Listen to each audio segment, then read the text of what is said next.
Caso número 1. Krista Gail Pike, Tennessee. Condenada a muerte a los 20 años por el asesinato de Colleen Slemer. Contexto y perfil. Krista Gail Pike nació en 1976 en West Virginia. A los 18 años, mientras cursaba el Hope Corps en Knoxville, Tennessee, inició una relación con Tadaril Shipp, 17, y entabló una rivalidad con la compañera Colleen Slemer, 19. Su biografía y expediente psiquiátrico aparecerían luego en apelaciones, pero el dato clave para este dossier: es ampliamente reconocida como la mujer adulta más joven sentenciada a muerte en E.U. En la era posterior a Fermen v. Georgia, el jurado la condenó en marzo de 1996, cuando tenía 20 años. El crimen 1995. El 12 de enero de 1995, Pike, Shipp y su amiga Sadoya Peterson sacaron a Slemer del dormitorio con el pretexto de hacer las paces, y la llevaron a una zona boscosa del campus agrícola de la Universidad de Tennessee. Allí, Pike y Shipp golpearon y cortaron a Slemer durante un periodo prolongado. Le grabaron un pentagrama en el pecho y Pike finalmente la mató aplastándole el cráneo con un trozo de asfalto. Pike se guardó un fragmento del cráneo como recuerdo, lo mostró a otros estudiantes y fue detenida en 36 horas. Confesó poco después. Investigación y coacusados. Sadoya Peterson colaboró con la fiscalía, se declaró culpable de encubridora y recibió probación. Tadaril Shipp, que tenía 17 años al momento del homicidio, fue juzgado como adulto y sentenciado a cadena perpetua con elegibilidad de libertad condicional. Su fecha de elegibilidad de parole es en 2026, de acuerdo con TLOC y expedientes recientes. Juicio, sentencia y por qué es relevante para las más jóvenes. El 22 de marzo de 1996 el jurado declaró culpable a Pike de homicidio en primer grado y conspiración. El 30 de marzo de 1996 recibió pena de muerte por electrocución, y 25 años por la conspiración. Con solo 20 años al sentenciarla, pasó a ser la mujer adulta más joven en el corredor de la muerte en la era moderna, y la única mujer en el corredor de la muerte de Tennessee desde entonces. El propio estado mantiene una página oficial que, además de su estatus, subraya que ingresó a la prisión de mujeres de Nashville en 1996 y que fue la interna femenina de Death-Row más joven allí. Conducta y delitos en prisión. En 2001, Pike intentó estrangular con un cordón de zapato a otra interna, Patricia Jones. Un jurado la condenó por intento de asesinato en primer grado y recibió una pena adicional de 25 años, confirmada en apelación por la Corte de Apelaciones Criminales de Tennessee. En 2012, autoridades de Tennessee y el TBI desbarataron un plan de fuga que involucraba a un exguardia, Justin Heflin, y a Donald Coate. Ambos fueron arrestados y acusados por su rol en el complot. Apelaciones, situación procesal y estado actual. Tras agotar sus recursos estatales, Pike litigó en federal. En 2016 un juez federal rechazó sus reclamos, ineficacia de defensa, salud mental y constitucionalidad, y en 2019 el Sexto Circuito confirmó el fallo. En 2020-2021, la Fiscalía de Tennessee pidió fijar fecha de ejecución. Los tribunales negaron la petición de sus abogados para frenar la ejecución y conmutarla. En 2023, un juez rechazó otro intento de reabrir la causa. Pike sigue en Death-Row en el penal de Braca Johnson como la única mujer en el corredor de la muerte de Tennessee. ¿Por qué entra en la categoría más jóvenes?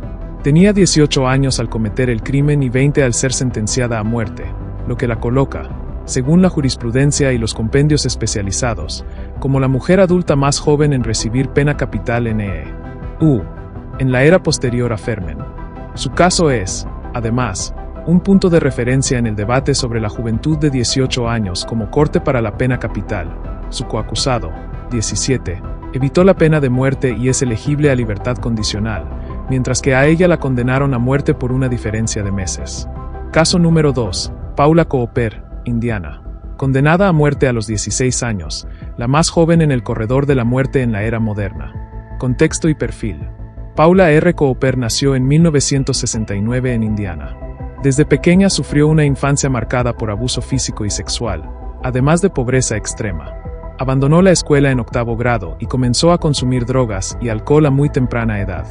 A los 15 años, junto a 3 amigas de su misma edad, participó en un crimen que sacudiría la conciencia nacional y colocaría a Estados Unidos en el centro de un debate mundial sobre la aplicación de la pena de muerte a menores de edad.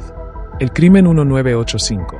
El 14 de mayo de 1985, Cooper y 3 amigas visitaron la casa de Ruth Pelke, una mujer de 77 años que enseñaba estudios bíblicos en su hogar en Gary, Indiana. Fingiendo interés en recibir instrucción religiosa, las adolescentes ingresaron a la vivienda. Una vez dentro, atacaron a Pelke con un cuchillo de cocina. Paula Cooper fue identificada como la principal agresora. Apuñaló a la anciana 33 veces. Robaron apenas $10 y el auto de la víctima. El crimen fue brutal y sin sentido, lo que conmocionó a la comunidad. Arresto y juicio. Las jóvenes fueron rápidamente arrestadas. En el proceso judicial, se estableció que Paula Cooper había liderado el ataque y había sido la responsable de la mayoría de las puñaladas. La fiscalía pidió la pena capital. En 1986, con apenas 16 años, Paula fue condenada a muerte en la silla eléctrica. Esto la convirtió en la persona más joven en el corredor de la muerte en Estados Unidos desde la reinstauración de la pena capital en 1976, Greg V. Georgia. Reacciones nacionales e internacionales. Su condena generó una tormenta de reacciones a nivel mundial. El Papa Juan Pablo II y el Vaticano intercedieron públicamente para que no fuera ejecutada. Más de 2 millones de personas en Italia firmaron peticiones contra su ejecución. Gobiernos europeos protestaron ante Estados Unidos, señalando la violación de tratados internacionales sobre derechos de los niños. El caso Cooper se convirtió en un símbolo del debate sobre la pena de muerte para menores de edad en los años 80. Apelaciones y conmutación de sentencia. En 1989, la Corte Suprema de Indiana anuló la pena de muerte de Paula Cooper, conmutándola a 60 años de prisión, citando factores atenuantes relacionados con su edad y su historial de abuso infantil. La decisión fue vista como una victoria para el movimiento internacional contra la pena capital. Vida en prisión. Durante su encarcelamiento, Paula cambió radicalmente su conducta. Obtuvo un título universitario. Trabajó como tutora de otros reclusos. Ganó el respeto de los capellanes y trabajadores sociales de la prisión. Expresó repetidamente remordimiento por el asesinato de Ruth Pelke. Liberación y destino final. En 2013, después de cumplir 27 años, fue liberada con libertad condicional. La familia de la víctima, incluyendo el nieto de Ruth Pelke, había expresado su perdón y apoyó su liberación.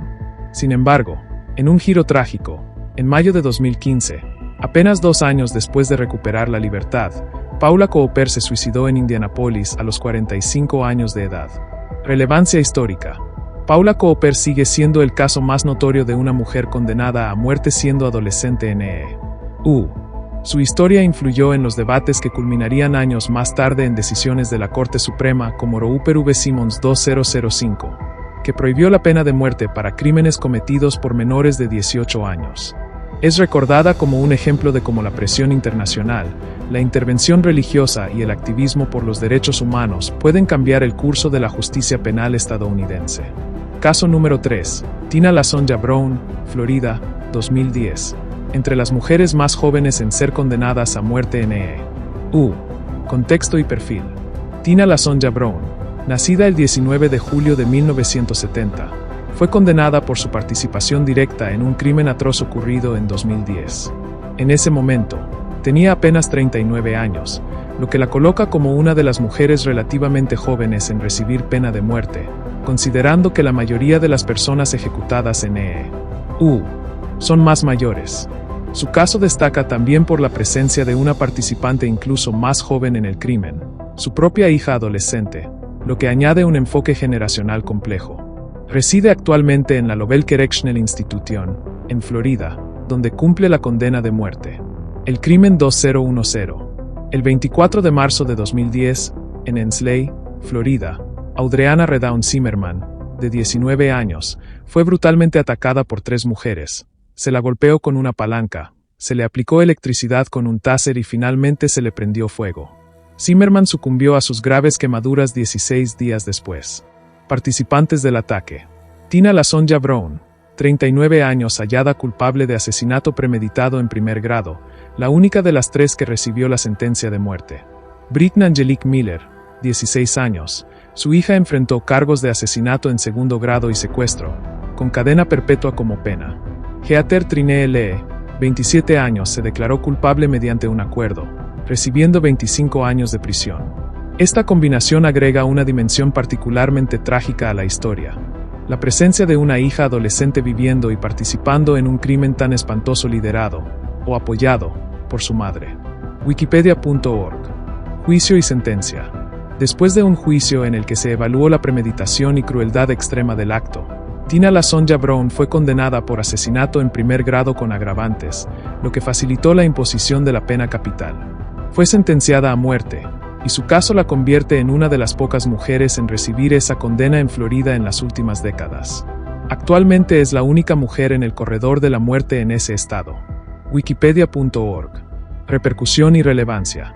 Brown representa uno de los casos más controvertidos en el contexto contemporáneo de la pena de muerte aplicada a mujeres, porque aunque no era extremadamente joven, su crimen involucró a una menor, su hija, y plantea interrogantes sobre la dinámica familiar, la violencia intergeneracional y las motivaciones detrás de un ataque tan execrable. Además, su caso refuerza la tendencia moderna. Mujeres condenadas a muerte suelen estar asociadas a homicidios extremadamente violentos y atípicos, y Tina LaSonja Brown encaja en ese patrón. La singularidad de ser la única mujer condenada a muerte en el estado de Florida la hace un referente para futuras comparaciones en nuestra serie. Caso número 4. Virginia Christian, Virginia, 1912. Adolescente ejecutada a los 16 años, la última mujer menor de edad ejecutada en E.U. Contexto y perfil. Virginia Christian, también conocida como Genie, nació el 15 de agosto de 1895 en Hampton City, Virginia. Al cometer el crimen, tenía 16 años. Su ejecución, el 16 de agosto de 1912, la convierte en la menor de edad ejecutada en Estados Unidos en el siglo XX, y la última mujer juvenil ejecutada en el país. El crimen, marzo de 1912. Christian trabajaba cuidando a Ida Belote, una mujer blanca de 51 años. Una disputa surgió. Belote la acusó de haber robado. En respuesta, Christian golpeó a Belote con un mango de escoba y usó una toalla para obstruirle la respiración, causándole la muerte. Juicio y condena. El juicio ocurrió rápidamente y fue realizado por un jurado compuesto exclusivamente por hombres blancos. La defensa argumentó que el homicidio no fue premeditado, pero el jurado declaró a Christian culpable de asesinato en primer grado tras solo 23 minutos de deliberación. A pesar de las leyes de Virginia que buscaban dirigir a menores a reformatorios en lugar de pena capital, fue sentenciada a muerte. Ejecución. El gobernador William Haggis Mann rechazó las súplicas de clemencia, incluso las dirigidas desde el Vaticano y organizaciones de derechos civiles. Christian fue ejecutada por electrocución el 16 de agosto de 1912, un día después de cumplir 17 años. Repercusión e impacto. El caso provocó una gran oposición pública y activismo, destacando la injusticia de ejecutar a una menor. Organizaciones como la NAAC y federaciones de mujeres afroamericanas presionaron por su exoneración o conmutación. Aunque la ejecución siguió adelante, generó impacto real. En 1915, se fundó la primera institución para menores del estado, la Virginia Industrial School for Colored Girls, en parte como respuesta política y social a su caso. La historia de Christian se ha convertido en un símbolo trágico de cómo el sistema legal infantil y racial de la época falló a su favor, y muestra los escasos recursos de defensa disponibles para una joven afroamericana en un tribunal segregado. Relevancia para el tema mujeres más jóvenes condenadas a muerte. Christian no solo es una de las menores ejecutadas en E.U., sino también la última mujer menor de edad en recibir la pena capital. Su caso ayuda a contextualizar cómo, antes de reformas legales y decisiones del siglo XXI como Roe v. Simmons 2005, la edad era aún menos limitada en la pena de muerte. Al repasar los casos de mujeres jóvenes condenadas a muerte en los Estados Unidos, emerge una narrativa tan compleja como estremecedora, una combinación de juventud, inmadurez, desigualdades sociales, errores judiciales y, en muchos casos, un sistema legal más centrado en castigar que en comprender. Cada historia que hemos analizado, desde Lisa Montgomery hasta Virginia Christian y las demás que conforman este listado, refleja no solo un crimen, sino también un contexto social, político y humano que amplifica la tragedia. 1. La paradoja de la juventud frente a la pena capital. Uno de los elementos más impactantes al analizar estas historias es la edad. Una persona joven, por definición, todavía se encuentra en un proceso de formación psicológica, emocional y social. La neurociencia moderna ha demostrado que el cerebro humano, en particular la corteza prefrontal, la zona que regula el juicio, la toma de decisiones y el control de impulsos, no termina de desarrollarse por completo hasta la tercera década de vida. Sin embargo, durante gran parte del siglo XX y principios del XXI, tribunales estadounidenses no tuvieron reparo en juzgar y condenar a muerte a adolescentes o jóvenes adultos que, aunque responsables de crímenes atroces, estaban lejos de tener la madurez de un adulto completamente formado. El contraste entre la brutalidad del castigo y la inmadurez del condenado abre un debate sobre si el sistema judicial aplicaba justicia o simplemente buscaba dar un ejemplo de dureza. 2. Factores raciales y de género. Otro patrón constante en muchos de estos casos es la marcada influencia del racismo y la desigualdad de género. El caso de Virginia Christian, ejecutada en 1912 con apenas 17 años, es un ejemplo paradigmático. Mujer, afroamericana, pobre y con un delito cometido contra una mujer blanca. La combinación fue suficiente para que la justicia se inclinara hacia la pena máxima sin mayor compasión. Aunque legalmente existían alternativas, como enviarla a un reformatorio, el peso de su raza y su estatus social sellaron su destino. Esto se repite en distintos momentos de la historia, donde las mujeres afroamericanas o de bajos recursos tuvieron muchas menos oportunidades de defensa o apelación. Incluso en el siglo XXI, aunque el sistema se ha vuelto más transparente, aún persisten cuestionamientos sobre cómo los prejuicios raciales y de género influyen en la severidad de las condenas. 3. El papel de la opinión pública y la política. En varios de estos casos, la opinión pública desempeñó un rol determinante. Gobernadores, jueces y fiscales sabían que su decisión frente a un caso mediático podía afectar su futuro político. El clamor de justicia muchas veces se convirtió en presión popular para aplicar la pena de muerte. Esto se evidenció en ejecuciones donde las peticiones de clemencia fueron desestimadas no necesariamente por falta de mérito, sino por temor a ser vistos como débiles frente al crimen.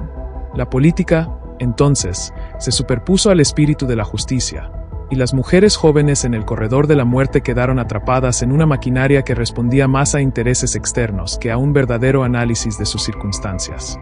4. El debate sobre la responsabilidad moral. Si bien es innegable que los crímenes cometidos fueron atroces y causaron dolor irreparable, surge la pregunta: ¿hasta qué punto puede considerarse moralmente responsable a una persona joven en la misma medida que a un adulto plenamente consciente de sus actos? En casos como el de Christina Riggs o Lisa Montgomery, se suman además elementos como enfermedades mentales, traumas infantiles y condiciones de abuso prolongado. La responsabilidad penal nunca debería desligarse de la responsabilidad moral y social que una nación tiene frente a sus ciudadanos, especialmente los más vulnerables. Sin embargo, el sistema estadounidense en muchos momentos históricos optó por priorizar la venganza legal antes que la compasión o la rehabilitación. 5. La evolución legal, de la ejecución de menores a Rooper V. Simmons. Uno de los grandes hitos que marcan el cierre de esta etapa en la historia de la pena de muerte en Estados Unidos es el fallo de la Corte Suprema en Rooper V. Simmons 2005. Con esta decisión, se estableció que era inconstitucional ejecutar a personas por crímenes cometidos antes de los 18 años. Este precedente, que se apoya en argumentos científicos, éticos y de derechos humanos, representa un cambio radical respecto a épocas pasadas donde incluso adolescentes eran ejecutados sin miramientos. Sin embargo, antes de esa reforma, decenas de jóvenes, incluyendo mujeres, ya habían sido ejecutados. El caso de Virginia Christian resuena como una advertencia histórica de lo que sucede cuando la ley ignora la edad y el contexto. 6. El legado de estas historias. Hoy, cada una de estas ejecuciones se estudia no solo desde la criminología, sino también desde la ética, la sociología y la psicología. Nos obligan a mirar más allá del crimen y preguntarnos por las raíces que llevaron a esas jóvenes a convertirse en asesinas: pobreza, abuso, falta de acceso a salud mental, racismo estructural, misoginia y, en muchos casos, ausencia total de una red de apoyo.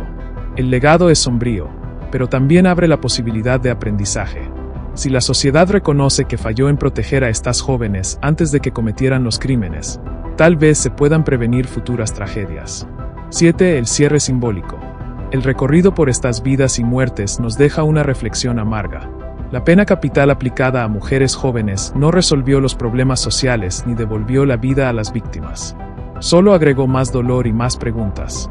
En el fondo, estas historias son espejos de un país que, en distintos momentos de su historia, prefirió castigar con la máxima dureza a los más vulnerables antes que enfrentar las raíces del crimen. Aunque hoy las leyes han evolucionado y sería impensable ejecutar a una menor de edad, la huella de estos casos permanece como advertencia. La justicia debe ser más que un instrumento de castigo, debe ser también un reflejo de humanidad. Este cierre no busca justificar los crímenes, pero sí resaltar que cada ejecución de una mujer joven en Estados Unidos representa una doble tragedia, la del crimen cometido y la de un sistema que, en lugar de intervenir antes, solo apareció para castigar al final del camino.